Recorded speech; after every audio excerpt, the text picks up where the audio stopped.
Di lereng tinggi Gunung Lawu, terdapat sebuah tempat yang sering diselimuti kabut tebal. Di sanalah berdiri sebuah bangunan kuno yang penuh misteri, yaitu Candi Ceto.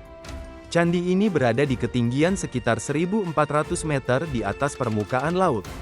Udara di sekitarnya terasa sejuk dan sunyi. Pepohonan pinus yang tinggi berdiri mengelilingi kawasan candi, membuat suasananya terasa tenang dan penuh aura sakral. Ketika kabut turun perlahan dari puncak gunung, bangunan candi tampak seperti muncul dari balik awan. Pemandangan ini membuat banyak orang yang datang merasakan suasana yang berbeda, seolah-olah berada di tempat yang jauh dari hiruk-pikuk dunia. Bagi masyarakat sekitar, Candi Ceto bukan sekadar bangunan peninggalan sejarah. Tempat ini dipercaya sebagai lokasi spiritual yang telah ada sejak ratusan tahun lalu, bahkan sejak masa akhir kejayaan Kerajaan Majapahit. Menurut cerita yang berkembang di masyarakat, candi ini dahulu digunakan oleh para pertapa dan pendeta kerajaan untuk melakukan ritual suci. Di lereng Gunung Lawu yang sunyi, mereka melakukan doa, meditasi, dan semedi untuk mencari ketenangan jiwa. Banyak orang dari berbagai daerah datang ke tempat ini.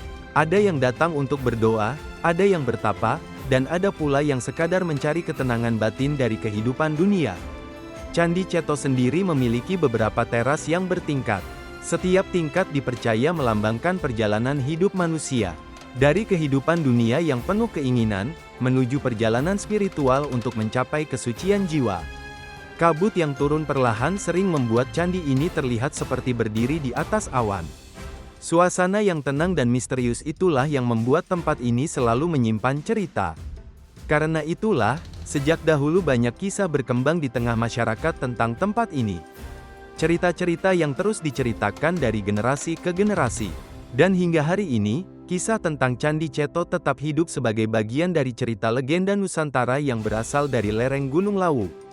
Sebuah legenda tentang tempat suci yang menyimpan perjalanan spiritual manusia sejak masa kerajaan hingga sekarang.